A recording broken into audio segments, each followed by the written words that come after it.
Ikemba Nnewi told me one-on-one that Collins Obi chartered the aircraft, the Boeing 777 you know, that brought him back from exile.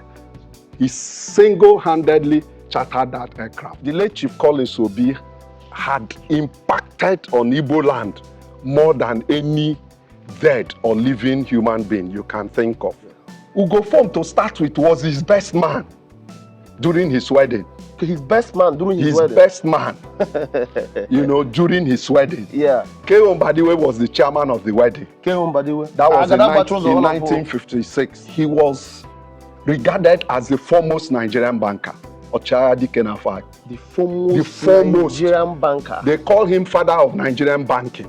The bank started giving out loans to Igbo people who had suffered the devastation of their business during the war. You know, we are now getting loans not exceeding £10,000. And it was a very big money there. Somebody who was giving £20 and you getting £10,000, that was a whole lot of money. And the late Chief Louis Odumegwu Ojukwu. Okay.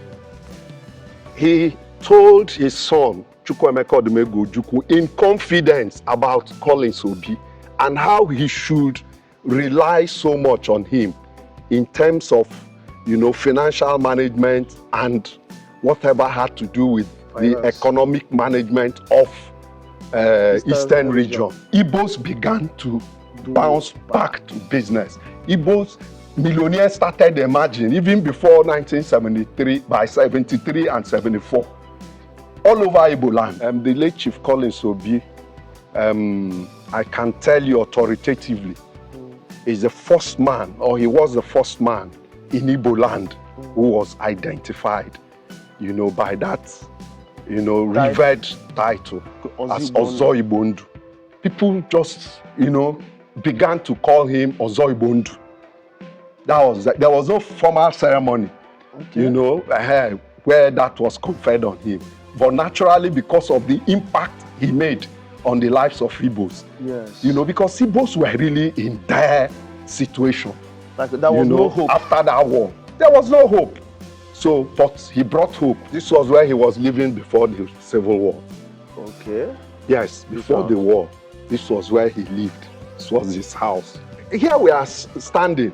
Is his country home in Dikenafai. Yeah. It was a mecca of sorts. How people it was a pilgrimage center, kind of.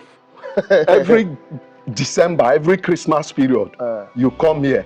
There's no Igbo man. There's hardly any Igbo man of note that will not come to this place. And by 1983, he contested for the governorship of Imo State and came second to the incumbent governor there, the late Chief Sam Mbakwe. If you wanted to stumble on a wealthy Igbo man, target Chief Collins Obi's office, you know, in the 70s. You will, by the time you lay siege on his office, you will be able to see who you were looking for. In fact, the Ohaneze Igbo, as an association, started right in his office, now Chartered Institute of Bankers of Nigeria. He was the first president, first black president, because we had expatriate presidents before him. Yes. So he was the first black president. He was the first Nigerian and indeed first West African, you know, to be conferred with the fellowship of the Institute of Bankers of Nigeria. The first Nigerian, #1. So for all these reasons, you know, he was regarded as the father of modern banking. He died on 9th of May, 1990. So this is his... So this is his tomb.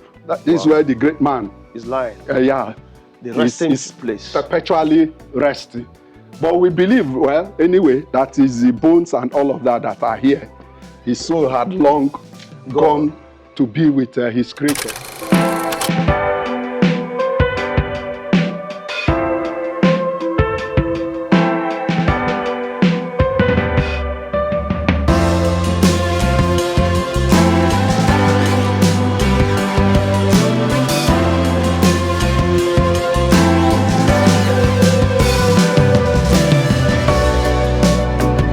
Hello guys, this is Creative Law TV and we're live and direct in DKNFI, Ideato South in Imo State. And today we are telling the story of late Chief Collins Obi, the man who revived Igbo nation, Igbo race immediately after the war. The man behind the success of Igbo billionaires even till today. The man who made sure our people did not feel the heat of 20 pounds after the war. The man who gave loans without collateral. The man who, in short, the father of banking sector in Nigeria. A man who have no replacement after he has gone. Today we are going to tell the history and you know about the kind of man we are talking about. You see, we had people, Igbo people, we had great men. So this was the man they called OZO-IGBO-NDU. And they call him OZO-IGBO not because of he was rich or have influence. No, because he really made sure that Igbo people did not suffer after the war, because his contribution to Igbo nation, the Igbo race, Nigeria as a whole, this man was truly OZO-IGBO-NDU. And the whole Igbo, all elite people, Maduduka, Keombadiwe, Zik, Mojuku, Masamu Mbakwe, were like his main people like this. And as well, because we can't be. If you can't have money or have influence in Nigeria during those times without being close to this great man. Today, let's go and tell his history. This is his house in DKNFI. So, come in, let's go. My name is His Royal Highness Eze Uchenna Odemanam, Ebubedike II of DKNFI, Ancient Kingdom. I'm the custodian of the culture of DKNFI, and I've been in the royal scene all my life because my father ruled the Ebubedike I, and I took over from him after his death. So the person in question, Chief Collins Obi, OCHIAGHA DIKENAFAI, I knew him as a child when we were growing up, because he ruled our people as the President General with my father. And I used to hear so many things about him those days. So whenever they come around in the palace, he used to show his appetite for the development of our community, DKNFI. All the moves he always make is to how to better our community, how to push the community forward. His days in the banking sector, you will see that he will always want our people around there. He will always create spaces for people. In fact, almost if you check all our people in the banking sector, they came from him. Everybody took him as a role model because he was all for us. In Imo State generally, he's also there. People from all walks of life. In his days of political struggle, it's the same. He had serious followership from everywhere in Imo State and around Nigeria also. He is such a person that the people of DKNFI cannot forget in a haste. If you read every stories about DKNFI, even the people that are coming up now, everybody is talking about him even people who did not know him one-on-one, mostly people of this, children of this generation who didn't know him, have heard. Many of them have heard about him, and everybody wants to know this person, Chief Collins Obi. There's no development in DKNAFI you cannot mention his name in. He pushed us to a great height. We lost him and we lost a great person. We are still praying that God will raise people like him again for us, for people of DKNAFI, for people of Ideato, for people of Imo State and Nigeria again. My name is Joaquin Olumba. I'm a knight of St. John's International and a chief, a triple chief, a chief in this town. Wow. I am the Emetumba of DKNAFI. Then, having said that, we are in the premises of the late Chief Collins, KENNETH, NNADI, OCHIAGHA DIKENAFAI, and OZO-IGBO-NDU. Of course, he had so many chieftaincy titles. OCHIAGHA DIKENAFAI. OCHIAGHA DIKENAFAI. OZO-IGBO-NDU. OZO-IGBO-NDU, yes. OZO-IGBO-NDU. Yes, OZO-IGBO-NDU is the late Chief Collins Obi. I can tell you authoritatively, is the first man, or he was the first man in Igbo land who was identified, by that, revered title as OZO-IGBO-NDU.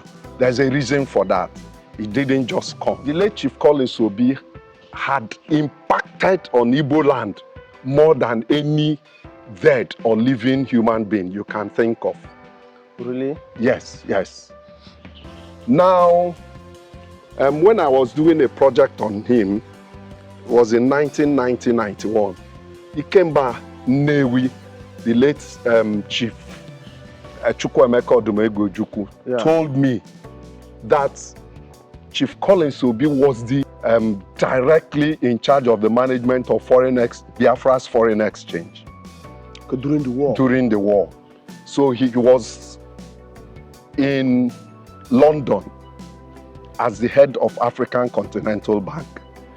Chief Collins Obi was the general manager and chief executive of African Continental Bank, ACB Limited.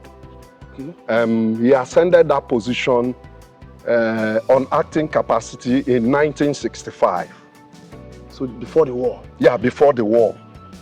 He was appointed on acting capacity by the late Dr. Michael Okpara, Premier of the Eastern Region. The bank was, by the way, the bank was owned by the defunct Eastern Region. When Michael Okpara was the Premier, he appointed him as acting general manager. Now, before that, the confirmation of the appointment, there was the outbreak of the coup. Okay. First the coup, yeah. The military coup, and then the civil war. So when the military coup took place in January 1966, yeah. Colonel Ojukwu, as he was there, became the military governor of the defunct Eastern Region. So before his appointment, or at the time he was appointed, his father was alive. That is the late Chief Louis Odumegwu Ojukwu. Okay. He told his son, Chukwuemeka Odumegwu Ojukwu, in confidence about Collins Obi and how he should rely so much on him in terms of, financial management and whatever had to do with the economic management of Eastern region. So Louis Oju told his son, which is Ojukwu, Chukwuemeka Odumegwu Ojukwu, yes, before he died. So because they were close. Yeah. Now, on the scale of that endorsement, Chukwuemeka Odumegwu Ojukwu confirmed his appointment as the general manager of the African Continental Bank.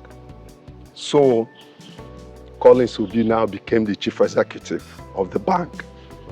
Now, you know, with the political events in the country deteriorating so much, leading to the Civil War, ACB was affected too. The management of ACB was split into two. Collins was now heading throughout the crisis and the Civil War. He was now heading the Biafran side. Yes, the one on the Biafran side. You know, the branches of the bank in the southeast region, in the entire southeast region then. And the bank's branch in London. So at some point he was based in London. You know, because he had earlier before he was appointed assistant general manager of the bank, he was the London representative of the bank.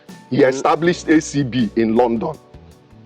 So he was managing it then. That was long before the Civil War. It was about 62 or so. In fact, by 62, he had returned to the country to assume the position of assistant general manager. So, you know, throughout the war, he was in UK most of the time, you know, leveraging on his connections there to raise funds to support his business. Yes, for the Biafran cause. Wow. So, at the end of the war, there were so many things that happened. The Biafran cause came to an end, and the people were now reintegrated into Nigeria. So, there were so many problems that were left behind by the war. The people of the East were left with no other option by the government policy then than to be availed £20 for whatever savings they had. Only £20. No matter what you had, if you had £1 million in the bank before the war, by that time after the war, you're entitled to just a paltry £20. So whatever it is. So this policy, and of course the war, because during the war there was no business, people were not engaged in business or commercial activities. So, you know, so this policy compounded their plight, their woes. Now, that was where Collins Obi now came in. This was where he was living before the Civil War. Okay. Yes, before the war. This was where he lived. This was his house. This house is a very deep bungalow. Now. Yes, it's very big. It's a big house. It's only prominent people that can have this kind of house. As of that time. It's a big house. Wow. I can't tell you for sure about the year it was constructed. But it's over 70 years. It's been there before, probably in the 40s, and you know. So look at the kind of man we are talking about. So somebody who had this kind of house in 50s or 40s. So let's go to the other side. Then we continue. He was, before this time, he worked in the Nigerian regiment. Okay. Of the West African Frontier Force. He was a soldier. He was a soldier also? Yes. He was a soldier in the Nigerian regiment of the West African Frontier Force. You know. Then he served. He was the confidential secretary to. He was the confidential secretary to Major General Everald. Everald. Major General Everald was the commander of the Nigerian regiment, the general officer commanding Nigerian regiment. That's the right word. Yes. Use. Okay. Yes. So, Chief Collins Obi was his confidential secretary then. So you can imagine the height he had attained as at that time. So all this happened before even the war? Long before the war. So before he became even the chairman of the bank, like? Yes, long before all of this. So he had been a soldier. Okay. Then he was discharged from the Nigerian regiment. Okay. Then he now came into banking. Started with Barclays Bank of Nigeria, Wow. which is now the Union Bank. He was he started as a clerk, a banking clerk, later as a banking officer, and posted from Lagos to Port Harcourt. In Port Harcourt, he worked with the bank for a short while, and the new indigenous bank, Pan Nigerian Bank, came on board, and then, you know, invited him to come over as a manager. So he became a manager in Pan Nigerian Bank. So it didn't take long. As a result of, you know, some reforms that were taking place in the banking sector at that time, you know, for that bank to fold. So the next year, in 1953, he joined the African Continental Bank as a senior accountant. After a short while there, he became the chief accountant of African Continental Bank. And he was doing fantastically well.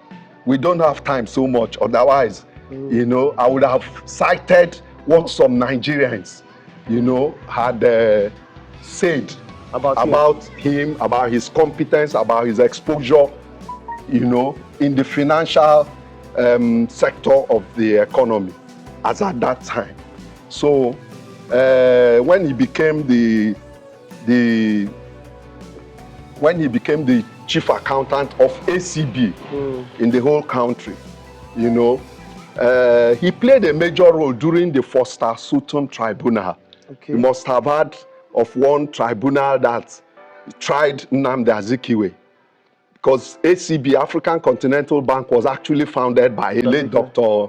Nnamdi Azikiwe, Owele of Onitsha, Yeah. you know, before it was acquired by the Eastern Region government. So at that time, he was also the premier of Eastern Region. Okay. So there was an investment the region made in the bank that landed him into trouble. So Collins Obi played a major role, you know, during that investigation by the Foster Sutton Tribunal. Yes, he played a major role. So at the end of the day, yes, the late Dr. Azikiwe was indicted by the tribunal, you know, but again, that didn't affect the bank because the bank was now consolidated. So Collins now rose to become the assistant. No, he was first of all appointed as London representative when they were now opening the London branch. In fact, he opened the London branch of the bank. Prior to this time, they were using agent banks. That is, ACB was using agent banks in UK to transact their businesses and all of that. They now, at that point, based on the proposal of Collins Obi, they now decided to establish fully in London. So he was deployed, he was redeployed to London to go establish the branch there. Establish the branch. So he opened the ACB in London, and the branch was doing very well. So by the time he became the general manager of the bank, he acquired, you know, the branch building in London. So, and that was fetching the bank in their crisis days a whole lot of money. Yes, a whole lot of money. In fact, the ACB was, you know, being sustained from rent, you know, from that property in London. Now, he was in London, and when he was appointed assistant general manager, he came back to Lagos. Started his duties as assistant general manager and later as deputy general manager before he was appointed by Dr. Michael Okpara, premier of the Eastern Region, as acting general manager. So he was there until, like I said, the war came and all of that. So Igbos, after the war, had nothing on them. Their pre-war savings and wealth had been reduced to virtually nothing, you know, with that 20 pounds policy of the federal government there. Now, To compound that, those who owned houses outside Igbo land, some parts of the country anyway, where their properties were declared as abandoned properties. Yeah. You know, so that affected them so badly. So all the prominent Igbo rich men almost lost their not just prominent, even when you're a civil servant, you know, then things were much better. Civil servants could build houses and all of that. Traders, you know, affluent people had houses all over and they lost the country. So they were declared as abandoned property, particularly in Rivers State. It happened in Lagos, it happened in Kano, it happened in Cross River. But some of them had to soft pedal, you know, shortly after a short while. Now, faced with this precarious situation, Collins Obi now came in. He tried to revive the ACB after the war. His friend, Alhaji Shehu Shagari, was the Federal Commissioner for Economic Planning and Reconstruction. You know, I think that was what the ministry was called initially, before they drafted him to finance. So through Alhaji Shehu Shagari and some of his friends, you know, in the north, he was able to get the federal government to patronize the bank. Patronize the bank in the sense that he got the federal government to invest, to become an investor in the bank. So the federal government threw in £2 million. Through his efforts? Yes, through his efforts in 1970, just shortly after the war. So the other governments that were part owners of the bank, East Central State Government and Rivers State Government, each brought £1 million. The southeastern state government, that's the present Cross River and Akwa Ibom, withdrew from the ownership of the bank completely. So with this, the bank took off, and with what they were getting from their branch in London. So they now took off with a policy called third-party guarantee, TPG for short. Under this policy, the bank started giving out loans to Igbo people who had suffered the devastation of their business during the war. You know, we are now getting loans not exceeding £10,000. And it was a very big money there. Somebody who was giving £20 and you getting £10,000, that was a whole lot of money. And it was a late Colins Obi who introduced the policy. Yes, it was to help people. Yes, to help Igbo, not just Igbo.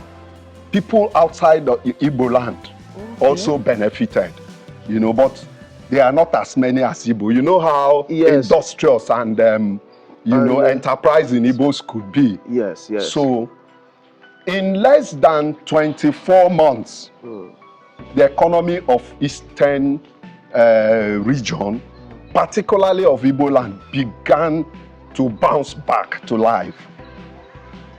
So as a result of this policy, you know, under the policy, so that loan, you didn't need to bring a collateral, a property collateral. The collateral you required was only getting a customer, a pre-war customer of the bank, to introduce you to the bank, to stand as a guarantor, So once you say this person is of good behavior, he's going to pay back the loan, whatever loan you give him, as a known customer of the bank before the war, they will give the person the loan. So at that time, he was not even afraid that these people can disappoint and run away with the money with that policy. Why are you going to run away? You see, another thing is that this attitude, this character we are now experiencing was not there. Okay, that was integrity, like sincerity. People were honest and all of that. I think that will also help to escalate, you know, this greediness, greed and all of that we are we are seeing in our system, in our society. So, OCHIAGHA, and of course, you know, somebody is taking you, and this person is known to them. They're also supporting that person in business. And you know what it will entail. Meanwhile, in as much as you had a viable business proposal, they will look at your proposal, what you want to do with the money. If they are satisfied, you know, after interfacing with you, I mean, they get the loan, you know, handed to you. So for you, it's now to go to the field and begin to practicalize your business. So through this, you know, it didn't take long. By 24 months, businesses were bouncing back all over the place. In Onitsha, in Enugu, Aba, and all parts of eastern Nigeria. Because of OCHIAGHA DIKENAFAI. Because of this policy of the bank introduced by Chief Collins Obi, the general manager of the bank, you know. So now I'm coming. That is where the OZO-IGBO-NDU is coming. Exactly. Because of this unique and wonderful role that he played. It was unique. Before then, you want a loan, you go to the bank, they ask you to bring your landed property, your house, documents of your house, your land, and all of that. Yes. You know, but under this, you just prepare your business proposal, write the application, get an endorsement from somebody a pre-war customer of the bank. That's all. And he will take you. Whatever questions they have, they will ask the customer, you know, and if they are satisfied with your proposal, they avail you the loan. £1,000, £2,000, £3,000, you get back to business. So Igbos began to bounce back to business. Igbos, millionaires started emerging even before 1973, by 73 and 74, all over Igbo land. Like it's like there was no war safe. Of course, you saw it when you go to Enugu. Even by 1975, I schooled in Enugu. By 1975, you cannot see any trace of the war again in Enugu. That's how far it was. And of course, it happened in Onitsha and every other urban center in the southeast. So places that were badly, you know, destroyed by the war were rebuilt by these resilient and industrious Igbos, who were heavily assisted by OCHIAGHA DIKENAFAI, Chief Collins Obi. Do you know that when we begin to trace like how did Igbo people recover immediately after the war, we have done a series of documentaries about the great people, like especially People's Club of Nigeria, the personalities with them, you know. It was founded in 1973, just a year after the war. Those people, those prominent Igbo men.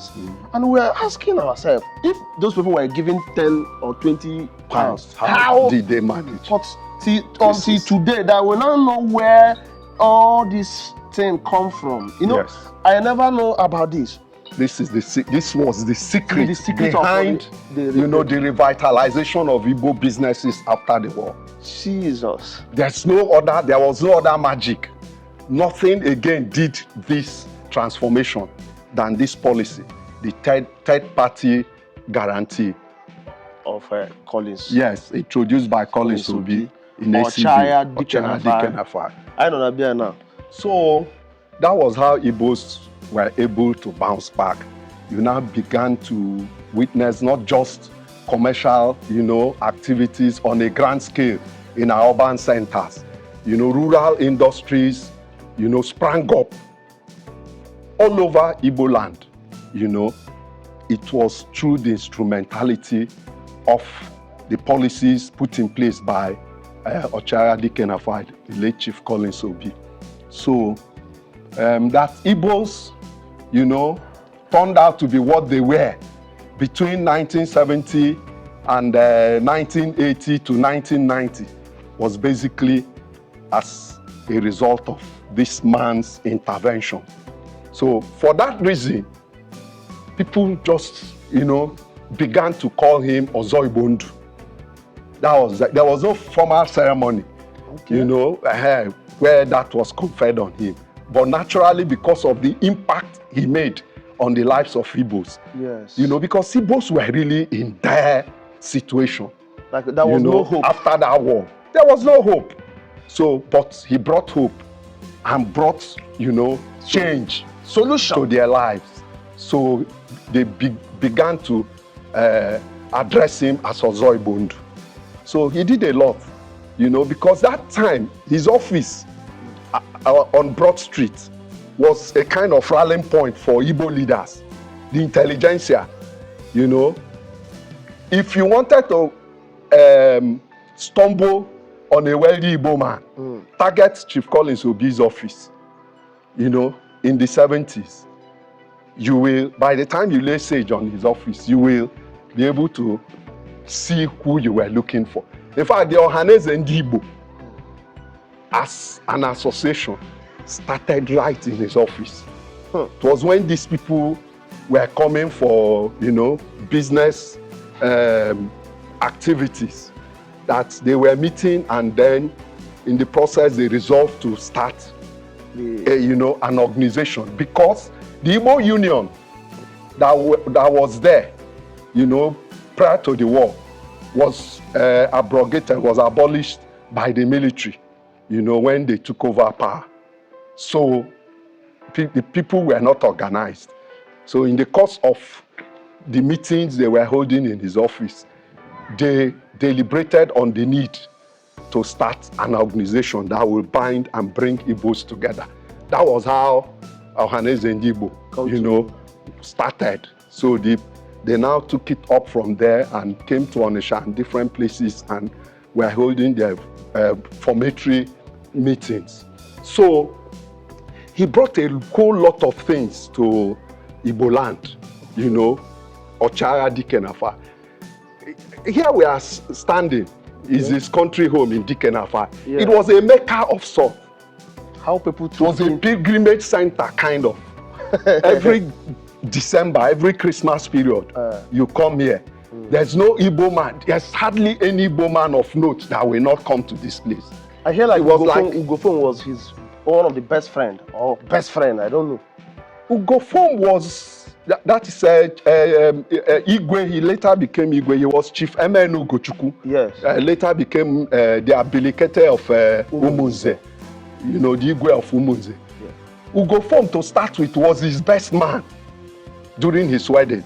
His best man during his wedding? His best man, you know, during his wedding. Yeah. K.O. Mbadiwe was the chairman of the wedding. K.O. Mbadiwe? That was in 1956. One of Olo? Yes, Farondizog.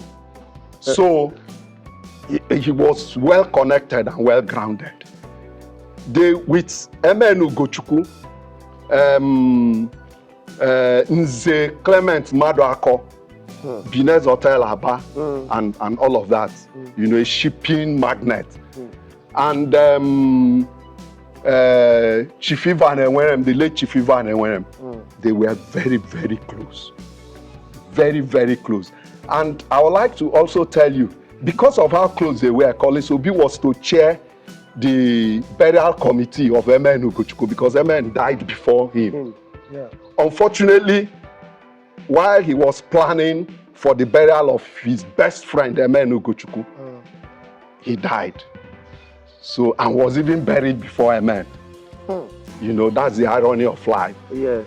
Because of the closeness, one of his sons, you know, was named after MN Ugochukwu.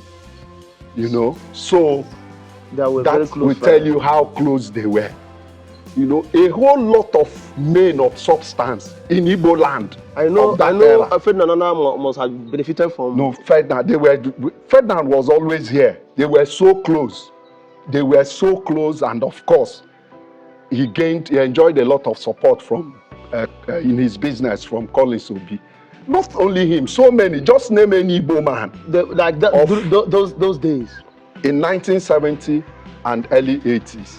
You know, up till 1990. It was by the time we got to 90 that a new set of people, you know, the Nova Rich, you know, began to spring up. Yeah. So that's the situation there. So he retired from ACB. In fact, to tell you his position in Nigeria's banking industry, he was regarded as the foremost Nigerian banker, OCHIAGHA DIKENAFAI. The foremost Nigerian banker. They call him Father of Nigerian Banking. The Father of Nigerian Banking. That was what he was. He was the first person, first president of the Institute of Bankers, which later became Institute of Bankers of Nigeria, and now Chartered Institute of Bankers of Nigeria. He was the first president, first black president, because we had expatriate presidents before him. Yes. So he was the first black president. He was the first Nigerian and indeed first West African, you know, to be conferred with the fellowship of the Institute of Bankers of Nigeria. The first Nigerian, number one. So for all these reasons, you know, he was regarded as the father of modern banking, father of Nigerian banking. So there were so many. His history you cannot be told in a short video like this. It cannot be told in, you know, even in the banking industry, you know. So he was doing so well. His bank was doing exceptionally well, fantastically well when he was the general manager. He started building, you know, the branches. He adopted this policy of the bank's ownership of property where they were conducting business activities. So, and by the time he left in 1978, the value of that investment had exceeded $1.5 billion. Yes, by the time he left. So, and he was given 10 million, how many million by that time after the war? It was not even up to... They brought 4 million. The federal government brought 2 million and appointed 2 directors. You know, the East Central State government appointed one appointed director, and the River State government. Like I said, the southeastern states had withdrawn from the ownership of the bank. So that was, you know, of course, the bank had a capital base, you know, that they had to rely on. And much money was also coming from their London branch. So with all of that, he transformed ACB, you know, not just private businesses, government businesses, you know, the Nkalago cement factory, and a number of them, including the UNN, the University of Nigeria and Nsukka, all benefited from, you know, the bank's liberal credit facilities. So it's not just about private businesses. The government that owned the bank, you know, also enjoyed, you know, a lot of facilities from the bank. Yeah, and I must tell you that was his closeness to the late former governor of Old Plateau State, Solomon La. He was close to Solomon very, La. Very close. He had a whole lot of, so many northern friends, like I told you, from Alhaji Shehu Shagari and all of that. But for Solomon La became an appointee of the federal government in the board of the bank. So they became very close from that time, from 1970 until he died in 1990. So after his, he left, after his stint at ACB, he joined politics and was one of the founders of the then Second Republic leading political party, the National Party of Nigeria, NPN. He was one of the founders. When the party won elections in 1979, he was appointed special assistant to the president, you know, otherwise known as presidential liaison officer, first for Imo State and later Anambra State, the old Anambra State. So he entered politics, and by 1983, he contested for the governorship of Imo State and came second to the incumbent governor then, the late Chief Sam Mbakwe. So while he was the presidential liaison officer, he also left some indelible marks, you know, along with some NPN leaders in the states then. Then Imo State was made up of the current Imo, the present Abia, and part of Ebonyi State. Yeah. You know, so they were able to attract some significant projects from the federal government. Some of the most prominent ones include the Federal University of Technology, Owerri, Federal Polytechnic, Owana, Afikpo, you know, which was mainly, you know, in honor of Dr. Akanu Idam, Yeah. you know, and that was why the school was eventually named after him. Then there were scores of federal housing estates, you know. He brought 2,000 units, slightly over 2,000. It's in the whole of the country. It was only Lagos that had more. And Lagos was then the federal capital territory. Yeah. So they had more of these housing units. The next, in terms of, you know, the quantum of beneficiaries was Imo, you know, with slightly over 2,000 housing units. You know, there were scores of federal post office complexes, the federal secretariat in Owerri, you know, then the telecommunication facilities in the state then were all transformed, upgraded. And a whole lot of federal roads also were reconstructed, rehabilitated and reconstructed under him as special assistant to President Shehu Shagari during the Second Republic. We all know what happened to the Second Republic. So when they were sent packing by the military, he went into private life. You know, he went to the business that he knew best how to do. That's financial management. He established a lot of, you know, a number of them and invested in so many other areas. He had businesses with MNO Gochuku, with Nze Clement Maduako, and a whole lot of them. You know, he was doing well, business-wise, you know, he was doing fantastically well. Of course, you expect that he will do well. So that was where he was. He was a community leader. In this community, Dikenafai, there was no development without him. In fact, he became the President General of the Dikenafai Improvement Union, that's the town union, in 1965. And he occupied that position for 25 years. Because with his presence, he was like a masquerade. No other person would be able to fit in his shoes. Yes. So he occupied that office for 25 years. And he did so well, you know, that every development in this community came through the instrumentality of OCHIAGHA DIKENAFAI. The modern college we had in 1977, which started, the project started in 1973, and you know,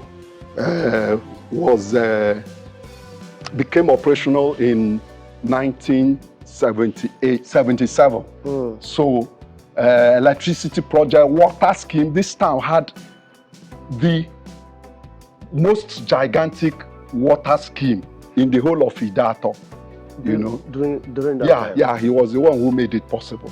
He started it as a community project. When it became, you know, so humongous for the town to accomplish, there were a whole lot of issues. They brought in the state government that took it over. So, you know, and a whole lot of other development projects. So he was everywhere, and he was a chief. And yes, he did. You can say he was everything. He was an address. He was not just a community leader, he was a great philanthropist. As he was championing development activities in this community, in Dikenafai, he was also contributing to the development of so many other communities across Igbo land.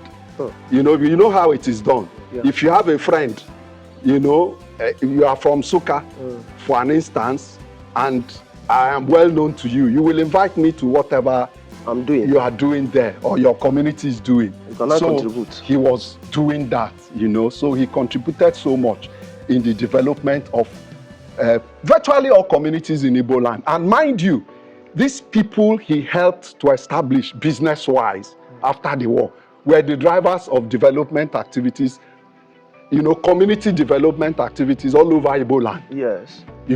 So he had a hand in what was happening, in various communities, though indirectly,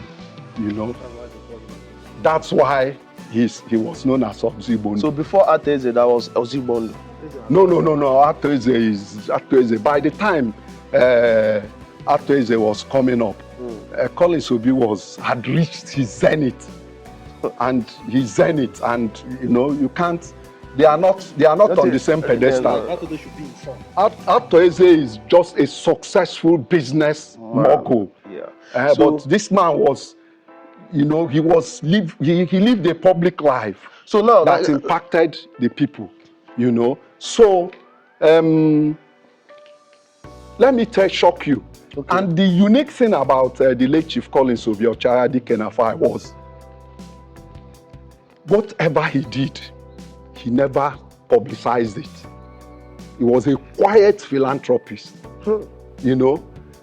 A story told me by the late Professor George Obiozo, in fact, who did the foreword to the biography I did on Chief Collins Obi, was that the day the eve of the return of Chief Ojukwu to Nigeria from exile in Cote d'Ivoire, that the federal government decided to withdraw support, to withdraw financial support. So they all gathered in Dodam Barracks, then, where the vice president was living, his official residence. The vice president then was Dr. Alex Ekweme. So they all gathered to discuss the development. Very unfortunate one at that, because if they had been told early enough, so they had prepared grounds for the return of the late Ikemba Nnewi. Yeah. Unfortunately, at the 11th hour, the federal government decided to withdraw support. So some of the Igbo leaders in that gathering, Professor George Obiozo told me, were shedding tears that night. About 3 a.m., Collins Obi told them that he was leaving, that he would soon come back. He came back with large sum of money. Ikemba Nnewi told me one-on-one that he was told, that Collins Obi didn't tell him, but he was told that Collins Obi chartered the aircraft, the Boeing 777 that brought him back from exile. He single-handedly chartered that aircraft. But he never informed him that he did that. And he never told anyone. So it's just to let you know how smooth and silent he operated, as a philanthropist and whatever he did, So he was sponsoring many through the university, through secondary school, the university, and all of that.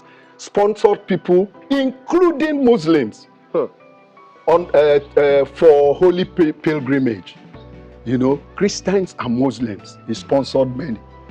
So that was the kind of man we are talking about. Very unique, impactful. So if they tell you to describe Chief Collins Obi late, how do you describe this man? You can say he was a unique man. He was a unique being. He came and played his exceptional part. I can tell you that no Igbo man, not one, did what he did for Igbo land. And it's not just about Igbos. he also impacted heavily on Nigerians from all over the country.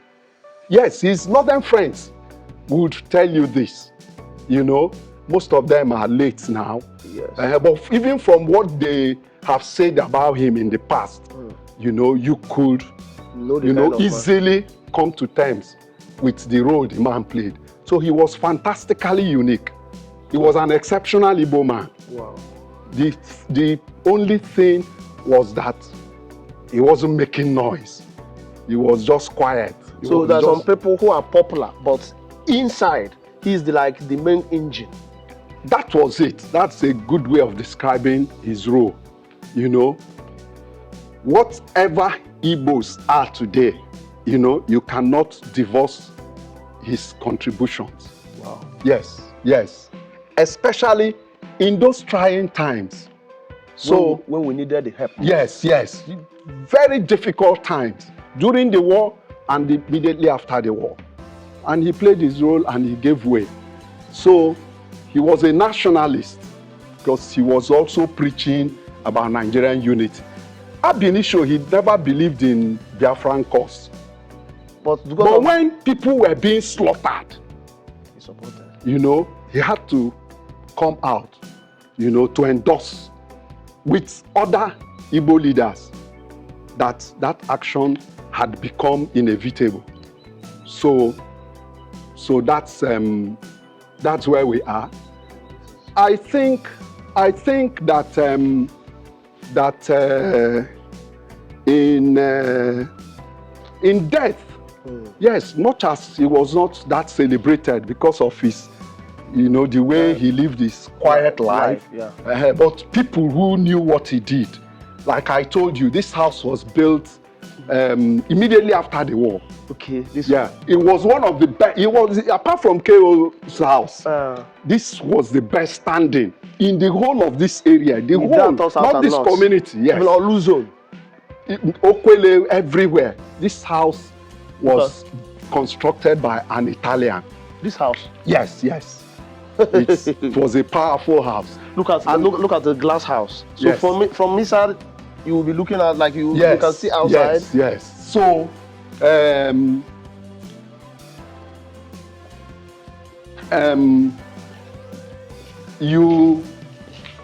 this place, like I told you earlier, was a sort of Mecca. How people troop in and out. Yes, a pilgrimage center. You know, particularly during festive seasons. Everybody was sure of coming to meet him. Yes, so because of the role he played, he was highly regarded. Okay. Yes, OCHIAGHA was highly regarded by the powerful, by the wealthy, by the high and mighty. So both industrialization, politics, everywhere. He covered all grounds. He was not even focused. He made his mark. So, he made his mark. So eventually, on 9th of May, he attended a meeting a day before, you know, went to Inoweri. Yeah, because he was a director of Hallmark Assurance. And he had procured the license for Hallmark Bank, you know. So he broke the news at that meeting, that board meeting of Hallmark Assurance. Went to bed in the night and never woke up. Just on the night of 9th of May, 1990. So that was how we lost a great man, you know, an enigma. At the age of what? Sort. At the age of 61. Hey. Yes, he was born in September 21st September 1929.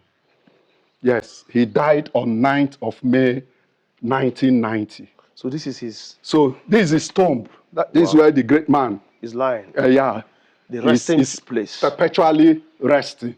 But we believe, well, anyway, that is the bones and all of that are here. His soul had long gone to be with his creator. I believe he'll be watching us telling his story. Yeah, why not? Why not? So look at the man, Chief Collins, KENNETH, NNADI, Obi, Obi. OCHIAGHA DIKENAFAI, born 21st September 1929 That's and right. died in 9th May 1990. A husband too dear, a father too great. This is the man we're talking An about. exceptional Nigeria. Exceptional. So now, if I can ask you something, Yeah. do you think like we people have someone like him At the moment, at the moment? I wouldn't know. I wouldn't know. But definitely, you know, there will always, nature abhors vacuum. So there could be people who are playing his role, but it doesn't come to me or in other ways. The late Chief Iwana was a great Igbo man by every measure. He was a great Igbo man. But I cannot equate him. I cannot place him at the level of OCHIAGHA DIKENAFAI. He also knows that because they were very close friends. Serious. When I was doing my work on OCHIAGHA, I also interviewed him. You interviewed Chief Engineer Emmanuel Iwana. How many people do you interview? You interviewed Ojukwu? So many. I interviewed Ojukwu, I interviewed Sam Bakwe, I interviewed Onye Sowachukwu, I interviewed Iwana. A whole lot of them. Then in his bank, his colleagues in the bank, a whole lot of them, his PAs then and all of them. Yes, OCHIAGHA, apart from those businesses that he had, there was Kema Group, you know, that had road haulage. The wife, Chief Mrs. Mabel Obi, was managing that business at a time. They started with 15 trucks, 15 trailers, the one we call trailers. And within a very short time, the woman was able to upgrade the number to 50 trailers at that time. So he was doing very well. Behind this house, he had a poultry business, you know, here and in Lagos, had a supermarket and all of that. Then in the financial sector, he had a number of companies. Then had investments in so many other quoted companies on the stock exchange. There are so many. So, so many of these private businesses, you know the problem with that in Igbo land especially. They just fizzle out when the owner is not there. So, but for the quoted companies, I think his investments will still remain intact if the family had followed them up. So, but I can tell you also that the children are very well educated, all of them, and we have every reason to believe they are doing well. Okay. Just like their father, they prefer to be, like you know, in the background, yes, on the low level, doing their thing. But I can tell you, the second son is a major player in the oil industry in Nigeria. Currently? Yes, yes, wow. For a very long time. Serious? You know, he's been there, but he's a quiet person, so we won't talk about them. For sure, for sure, for sure, for sure, for sure. For his contributions, I think he's also gaining recognition. Like I told you earlier, that he was honored in this community. In fact, he was the first person to be conferred chieftaincy title in DIKENAFAI as OCHIAGHA DIKENAFAI. The first human being to be conferred with honorary chieftaincy title. Then he had titles like Akwa Akuru Nwabosi, the traditional rulers of Nwabosi, that, you know, constitutes the present Ideato South LGA, you know, conferred that title on him. There's a Kweme of Okwele, Ugobuzo of Akokwa, and a whole lot of others. Then, apart from that, the council hall in Ideato South was named after him, you know. What else? A street in Owerri, a double carriageway that leads to Protea Hotels, you know, in Owerri, major street, was named after him by His Excellency, the former governor of Imo State, Chief Rochas Anayo Okorocha, You know, he did that. And very recently, during the celebration of Imo at 50, the state government honored most outstanding sons of Imo State. Okay. You know, during that August event. And Collins Obi was one of those given posthumous honors, you know, by the state government. So, even after his death. yeah, like, yeah, most his of these legacy things were is happening being- in death, of course. Wow. In death, yes. This is So- why it's good to be good. Yes, of course. Okay, like as I was saying, that since he died, Yes. he has been honored by the state government, by local government, by his community, and all of that. Okay. Yeah, we are at Chief Collins Obi Boulevard, as you can see. Okay. It's the road by Concord Hotel. Yeah, it's look at Concord a Hotel. dual carriageway, you know, by Concord Hotel. It takes you down to another very prominent hotel. I think it's a 4-star hotel, Protea Hotel. Fruitier Hotel, one of the best hotels it's everywhere one of the best hotels in Owerri at the moment. So that is the road. It's a prime road in you know, Owerri, within the new Owerri Capital Territory. Yeah. Wow. Thank you. So this is the kind of we are talking about. Chief Collins Obi Boulevard. So that is his road in the heart of Owerri. This is let me see. No, I think that would be for the road. Okay, that.